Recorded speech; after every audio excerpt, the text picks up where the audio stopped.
to this girl and I was like, so I'm single and you're single, so you know what that means? And she was like, yeah, like we're ugly and no one likes us. And, and she goes, yeah, see ya. And I was like, right, it's nice meeting you. And the narrator would have been like, it was not nice meeting her. I'm recently single. I've been recently single for about 2 years now, and I'm just figuring out how it all works. You've got like freshly single people to like people who have been so single for so long they've become like an album, you know what I mean? Like the cat lady single, like they love cats and shit. That's cool, like you can love cats. I'm like the male equivalent of that. Like I love dogs, so I'm like dog man. I think of myself kind of like a superhero. So like you've got Batman and Superman, and I'm dog man. I'm like protector of the friend zone. So yeah, I can snip that anywhere. I was at the Belvoir Amphitheatre. It's like this lovely amphitheatre. It's got really good acoustics. So I was like, you know, I want to hear this. So I was like, I'm gonna hear it. And I was like, I love you. And my echo was like, I love you. And the narrator was like, but only as a friend. But to be fair, I'm single by choice.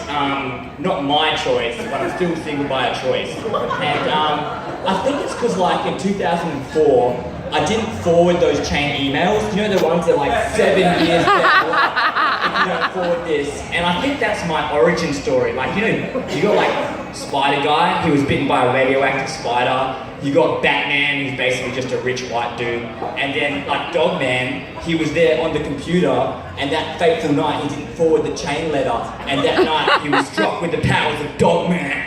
And it's like, you know, he can find the friend zone.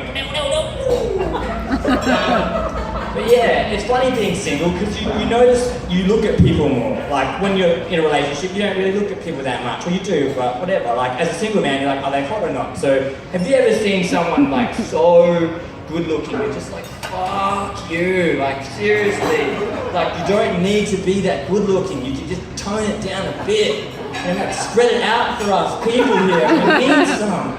And, you know, they look good doing anything. Like, they could just be, you know, just picking something up, they could be eating food, they could be sleeping. It's so gorgeous. They could be smoking crack, you know, smoking crack and looking good. And all I'm thinking is, please high-five my face with your vagina, like I'm sorry. But on the other end, have you ever seen those really ugly people? Like, they don't even make you feel better about yourself, you just feel bad for them. You're like, man, like, you fell from the ugly tree and hit every ugly ass branch on the way down, you know what I mean? And you're like, but like, don't feel sorry for them, because they always tend to have a really hot partner. I don't know what it is, like, we call it punching, right?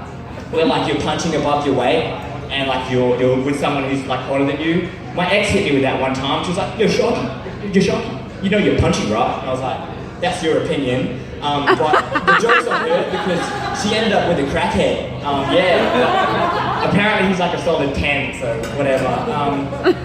What about people, useless people? I met one today.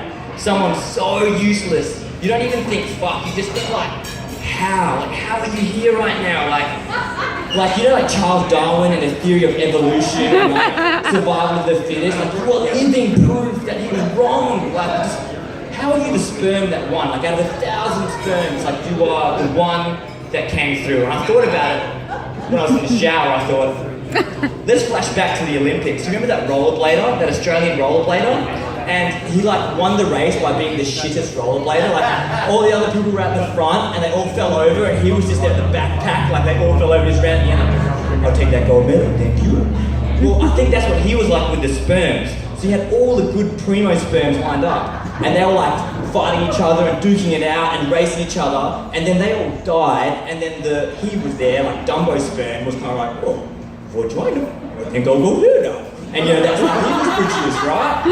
But I've gotten back, I quit smoking a few years ago, but I've gotten back into drinking since being single, because like, I overthink stuff, and when you drink it helps that. But I found quitting smoking was so much easier than quitting drinking.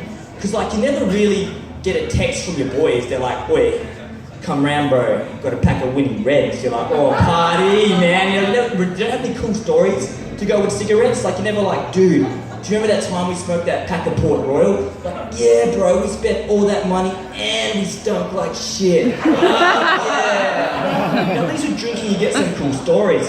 Like, Oh, it's not a cool story, but I was drinking because I get a bit self-conscious about having sex with strangers. Like, I just met you, and like, you know, you think about the sounds and the smells and all that stuff, but when you're drunk, you don't care. So I sometimes think about what they see. So like, you know, you do a missionary or whatever, and the girl's obviously under you, and they're popping you there. Have you ever like unlocked your phone on selfie mode and cocked yourself with like the double chin, just like, you know, you're like, yeah! So that's a little fact for you. Anyway, I'm going to leave you on. I had 4 jokes prepared that I just liked, so we're going to say these jokes. Alright, the doctor jokes. So I went to the doctor's office, and she goes to me, Mr. Sharky, do you do any physical exercise? And I was like, does sex count? She was like, yes, of course it does. And I was like, no, I don't do any exercise. And then you got to pretend that I have a wife. Alright, cool. So she goes to me, Mr. Sharky, your wife's never going to walk again. Oh, that lazy bitch. And then she goes to my wife, she goes, I've got good news and I've got bad news. Oh, doctor, what's the good news? You've got to lose a lot of weight. Oh, what's the bad news? It's both your legs.